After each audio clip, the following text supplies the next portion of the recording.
Assalamu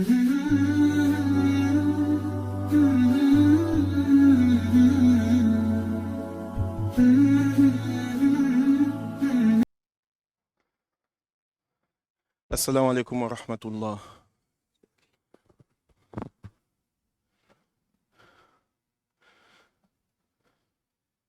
Nahmadou wa nusalli ala rasulil karim amma ba'd. Mes chers frères, comme on le sait tous, tu ne peux rien avoir dans cette vie-là sans effort. À moins que des cas exceptionnels t'as touché un héritage ou quelque chose comme ça. Mais en général, celui qui veut une voiture, celui qui veut une maison, celui qui veut des habits, celui qui veut du luxe, ou même pas le luxe, juste les besoins, tu es obligé de faire un effort. Et c'est comme ça la vie d'ici-bas. Et c'est Allah subhanahu wa ta'ala qui a fait cela. C'est Allah qui a fait les choses comme ça. Des fois, Allah il a fait le contraire, comme avec les Banu Israël. Allah subhanahu wa ta'ala leur descendait leur subsistance directement du ciel. Mais ça, c'est des exceptions. Ou Maryam, radiallahu anha, Allah subhanahu wa ta'ala, jalla wa ala, la nourrissait sans qu'elle fasse d'efforts. Mais ce n'est pas le cas pour la majorité des gens. On est tous obligés de faire des efforts pour avoir les gains d'ici-bas. Et qu'est-ce que Allah veut nous dire? Vous savez, pour comprendre comment marche l'au-delà, la vie après la mort, on doit prendre exemple sur la vie d'ici-bas. L'au-delà aussi est son paradis que Allah subhanahu wa ta'ala il a créé. Et comme Nabi alayhi salatu wassalam l'a dit dans le hadith authentique, ce paradis que Allah il a créé sur 100 étages. Sur 100 étages. Dont le premier étage, Allah subhanahu wa ta'ala, il a tout fait en argent, même les routes. Les gens ils marchent sur de l'argent, les meubles sont en argent. Et ce n'est pas le même argent qu'ici. C'est un argent qui brille, c'est quelque chose d'inimaginable.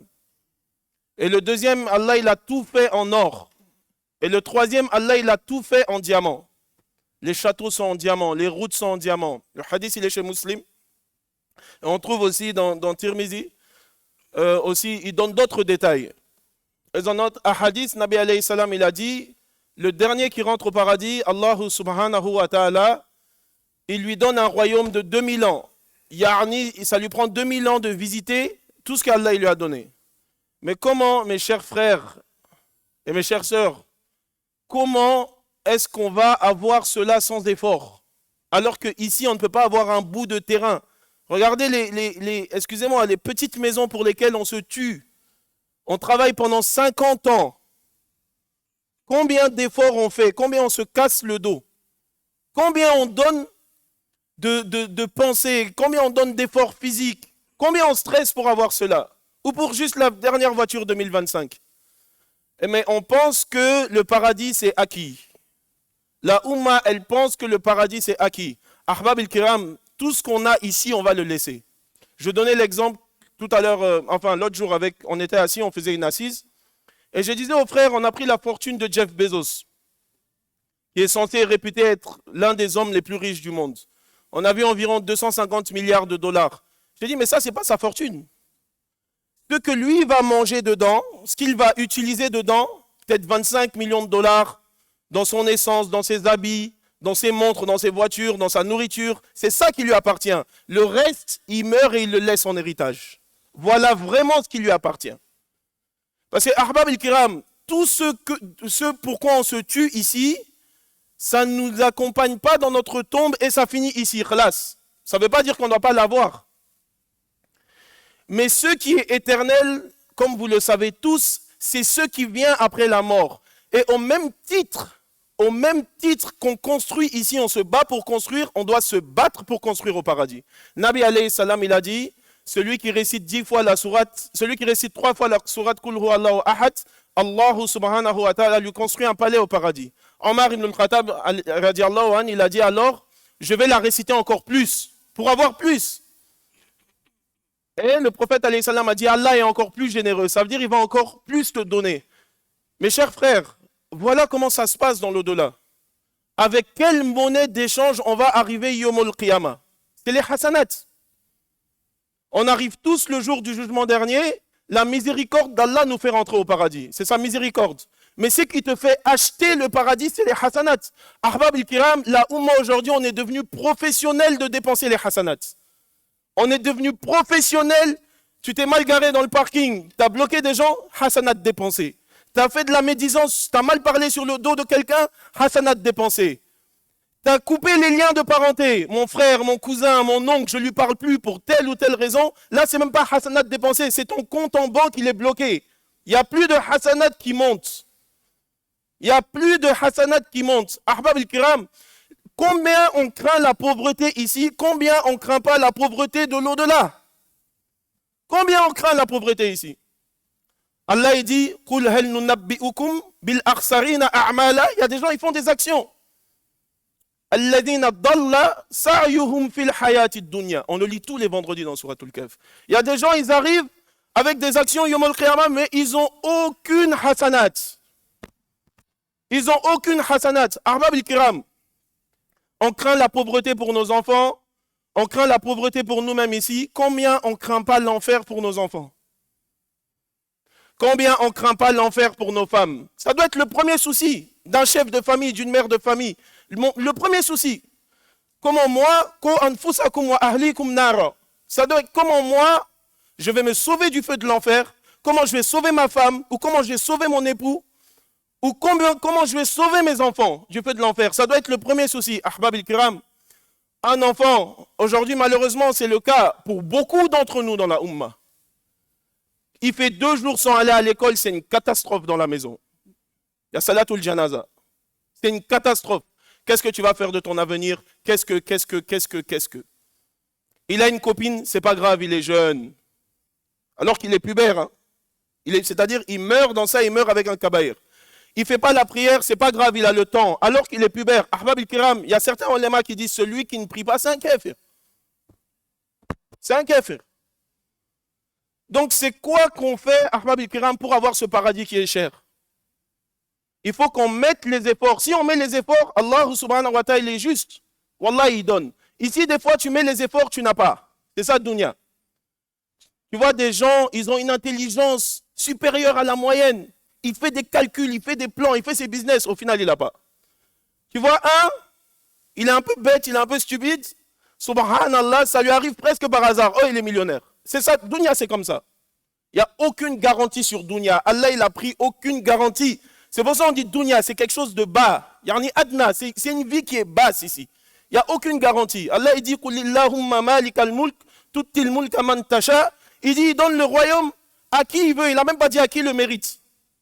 Il a même, des fois, tu vas trouver le pire d'un pays, le moins noble, le moins honnête, le moins généreux, c'est lui qui est à la tête de tout le monde.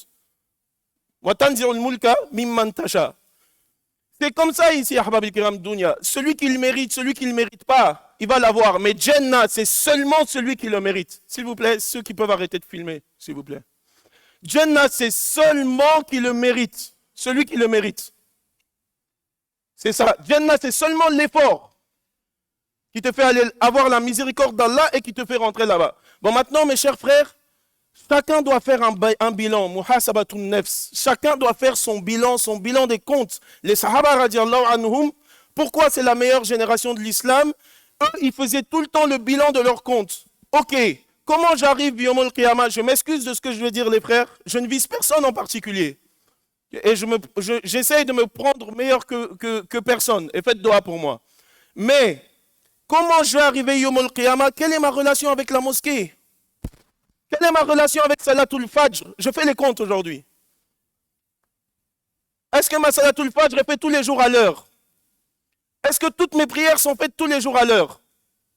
Si elles ne le sont pas, le compte est négatif. C'est-à-dire, j'arrive Yom al-Qiyamah avec un compte négatif. Ahbab al-Kiram, les savants ils disent, aujourd'hui la Ummah elle est dans le rêve, malheureusement. La Ummah elle est dans le rêve. Tu vois, quelqu'un il a coupé les lions du paradis, il mange haram, mais il te dit que c'est un excellent musulman. La Ummah, elle est dans le rêve. Tu vois, une dame, elle n'a jamais porté le hijab, c'est un kabaïr, Ahbab al-Kiram. Mais elle va te dire, non, moi je suis une très très bonne musulmane, je sais que Allah il m'aime. Comment? Comment? C'est du rêve. Là, Abu Bakr Siddiq, Ahbab al-Kiram, radiallahu anhu, Il a tout donné pour la religion. En ayant une famille, en ayant un travail comme nous. Il avait aucun des pieux que vous entendez, Omar ibn al-Khattab, Abu Bakr as-Siddiq, c'est pour ça, c'est l'exemple pour la Ummah. Allah dit, وَالسَّابِقُونَ الْأَغْوَلُونَ مِنَ الْمُهَاجِرِينَ وَالْأَنصَارِ وَالَّذِينَ اتَّبَعُوهُمْ بِإِحْسَانٍ. Allah, il a fait de l'exemple pour la Ummah. Pourquoi? C'est des gens qui travaillaient, c'est des gens qui avaient une ou plusieurs femmes, c'est des gens qui avaient 5 ou 6 enfants. Ahbab al-Kiram, jamais, ils préféraient mourir que rater la prière du Fajr à la mosquée. Nabi alayhi salam, il disait, si vous connaissez la récompense du Fajr que Allah va vous donner, Yom al-Qiyamah, vous viendrez en rampant. En rampant, le prophète il a dit ça, tu ramperais pour venir à la mosquée. À Fajr, la majorité d'entre nous, on ne travaille pas à Ahbab al-Kiram. Parce qu'on n'a pas yakin sur les récompenses. Imaginez celui qui a eu 365, ou bien on va prendre une bonne moyenne, 360 Fajr dans l'année en Jama'a. Tu penses que Yom al-Qiyamah, vous avez le même poids aux yeux d'Allah? Impossible. C'est impossible. Il a fait un effort. Il a quitté son lit malgré la fatigue du travail. Il a fait un vrai effort.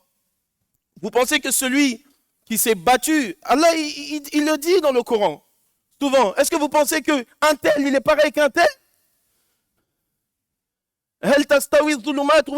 Celui qui vit dans le Nour, dans le Din, dans le Coran. Celui qui, malgré son travail, moi, mon beau-père, 70 ans, il a appris le Coran. À 65 ans, il ne faisait même pas la prière. 70 ans, il a appris le Coran. Là, il est en train de faire un programme pour devenir imam. C'est un effort, Ahbab al-Kiram. C'est un effort. Donc, celui qui fait l'effort comme ça, Ahbab al-Kiram, de se battre pour s'accrocher à la mosquée, de se battre pour maintenir le din. Et ce din, mes chers frères et sœurs, il est basé sur sobre. Le mariage, il est basé sur sobre, sur la patience. La société ici, c'est je veux tout et tout de suite. C'est pour ça que je m'endette. Je veux tout et tout de suite. Le din, il est basé sur la patience. Tu veux apprendre le Coran, il faut de la patience. Tu veux réussir ton mariage, il faut de la patience. Tu veux continuer à maintenir le lien de parenté, malgré que les autres ils te font du tort, il te faut de la patience. Ahbab al-Kiram, le paradis, il est entouré de patience. Le paradis, il est entouré de patience. Donc pour dire ces compagnons, radiallahu anhum, qui sont les exemples, Ahbab al-Kiram, est-ce qu'on lit même les histoires de nos compagnons des compagnons dans nos maisons? Alors que si la religion est venue dans nos pays, c'est grâce à eux. Est-ce qu'on apprend à nos enfants qui est Omar ibn al-Khattab? Essaye de ressembler à Omar ibn al-Khattab. Quelqu'un qui a changé de dunya, qui a fait passer des lois jusqu'à aujourd'hui les pays occidentaux dont le Canada profite de ces lois. Voilà les exemples. On accepte que nos enfants prennent comme exemple Messi ou Ronaldo et on est fiers de cela et qu'ils fassent leur coupe comme eux. Ahbab al-Kiram, si moi mon fils il vient me dire qu'il veut jouer au foot comme Messi, ça ne me dérange pas. Mais s'il me dit qu'il veut faire sa vie être Messi, moi je considère que c'est un échec pour moi. Et les Sahaba? Comme nous, Ahbab al-Kiram, ils travaillaient. Comme nous, ils avaient des enfants. Comme nous, ils étaient mariés. Mais ils ont élevé l'islam au plus haut degré. Au plus haut degré. Quand ils ont décédé, l'islam était la religion la plus respectée sur terre. Il n'y a personne qui pouvait faire peur aux musulmans. À plus forte raison, une nation aujourd'hui de 2 milliards de personnes qui sont apeurées par les plus faibles. Par les plus faibles, ils apeurent les musulmans aujourd'hui. Ahbab al-Kiram, il faut qu'on se remette en question. Aujourd'hui, notre islam est devenu imaginaire. Innamal mu'minuna ikhwa. Les croyants sont tous des frères. C'est imaginaire. C'est totalement imaginaire. Est-ce qu'on le vit dans nos vies? Est-ce que je vois un musulman, ok, je le prends comme mon frère? Est-ce que les pays musulmans se comportent comme des frères? Ahbab al-Kiram, si on veut ce paradis qui est le bonheur éternel, c'est impossible. Il faut arrêter de rêver. C'est impossible de l'avoir sans un effort, sans un programme. C'est impossible. Un programme, ton lien avec la mosquée. Ahbab al-Kiram, je m'excuse de ce que je vais vous dire. On demande ici qui sait faire tayammum ou c'est quoi faire des sunnas de l'wudu. Combien de personnes y répondent? Ah, ça c'est la base, Ahbab al-Kiram. C'est la base. On va se retrouver devant Allah, on va dire quoi? On a donné tout notre temps dans le dunya et on espère. Mais qu'est-ce qu'on espère? Ahbab al-Kiram, il n'y a pas de faux espoir avec Allah. Allah, il est juste. Qu'Allah nous donne tawfiq, Inch'Allah, de mettre cela en application. Je m'excuse si j'ai dit des paroles qui ont pu vexer quelqu'un.